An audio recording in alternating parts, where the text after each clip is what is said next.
विश्वास की ही, विश्वास रूपी पेड़ पर ही श्रद्धा रूपी फल लगता है। विश्वास रूपी वृक्ष पर ही श्रद्धा रूपी फल लगता है। जब तक विश्वास का पेड़ नहीं होगा, श्रद्धा का फल आपको मिलेगा ही नहीं। और श्रद्धा का फल ही परमात्मा है। जब आपके हृदय में श्रद्धा जगने लग जाए। एक राजा के मंत्री जी थे, बहुत पूजा पाठी थे, बहुत पूजा पाठ करते थे। उनका एक स्वभाव बन गया था। क्या स्वभाव? जब भी कोई काम करें, आपने ये काम बहुत अच्छा किया, नहीं नहीं मैंने नहीं किया, मेरे भगवान ने किया, नहीं नहीं मैंने नहीं, मेरे भगवान ने किया। हर बात पर भगवान ने किया, भगवान ने किया, भगवान ने किया। अच्छी बात है। एक दिन राजा की उंगली कट गई। अब राजा, मंत्री बगल में खड़े थे, देखो मंत्री जी हमारी तो उंगली कट गई। अब मंत्री जी का स्वभाव था ही, बोल पड़े, भगवान जो करते हैं अच्छा ही करते हैं, ये भगवान ने किया। अब राजा की उंगली कट गई। मंत्री जी बोले जो कुछ हुआ बढ़िया ही हुआ, भगवान ने किया। तो राजा की खोपड़ी सनक गई।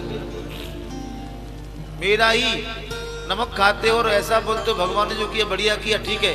सेवक को बोला कहा मंत्री को उठा के जेल में डाल दो। अब देखते हैं भगवान के साथ में बढ़िया करते हैं खराब करते हैं। 6 महीना तक मंत्री जी को जेल में पटका रखा। एक दिन वही राजा शिकार खेलने बाहर चले गया जंगल में, घोड़े पर बैठ करके, और गलती से अपनी सीमा पार कर गया। दूर राजा के नगर में चला गया। वहां भीलों ने इसको पकड़ लिया। भीलों ने पकड़ करके बलि देने के लिए तैयार हुए। लेकिन जैसे ही खोज की ऊपर से नीचे तक कहीं से खंडित तो नहीं है, तो देखा तो उंगली कटी है।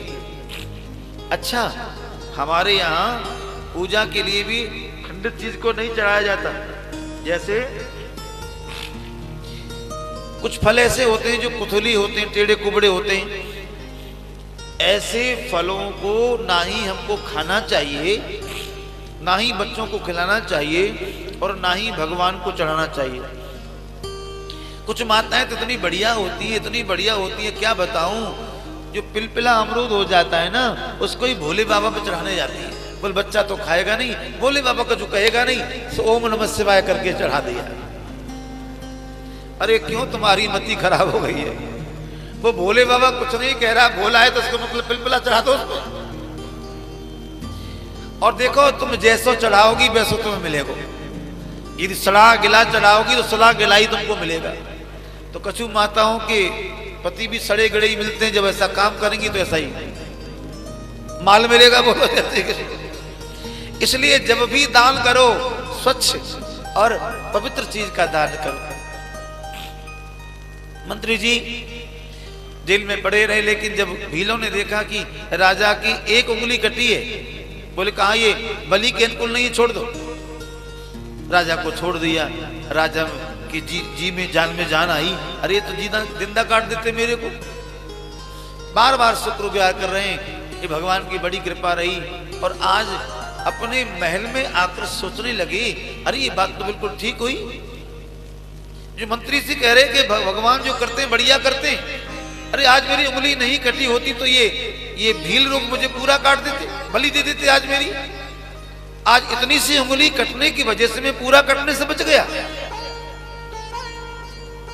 सोच करके तुरंत मंत्री को जेल से बाहर निकलवाया और आज माफी मांगी। राजा ने कहा मंत्री जी मेरी वजह से आपको 6 महीने जेल में रहने पड़ा, इसके लिए क्षमा चाहता हूं।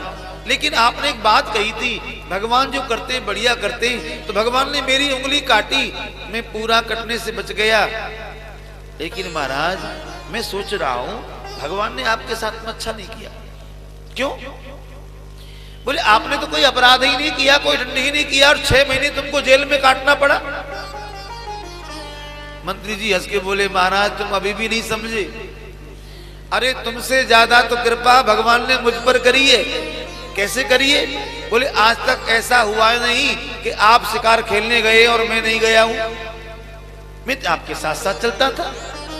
अरे महाराज भूल गए, आप तो खंडित थे, लेकिन मैं तो पूरा का पूरा पंडित था। तुमको छोड़ देते वो मुझको पकड़ लेते, इसलिए भगवान ने आपकी उंगली काट दी और मुझे जेल में डाल दिया। हम दोनों ही बच गए, भगवान की बड़ी कृपा है। बोली वृंदावन बिहारी लाल की। तो ये बातें विश्वास करने के योग्य हैं, इनसे विश्वास को जगाओ। जब वो द्वारिका से द्रौपदी का चीर बढ़ाने के लिए आ सकता है, तो क्या तुम सच्चे मन से पुकारोगे, वो तुम्हारी पुकार नहीं सुनेगा क्या?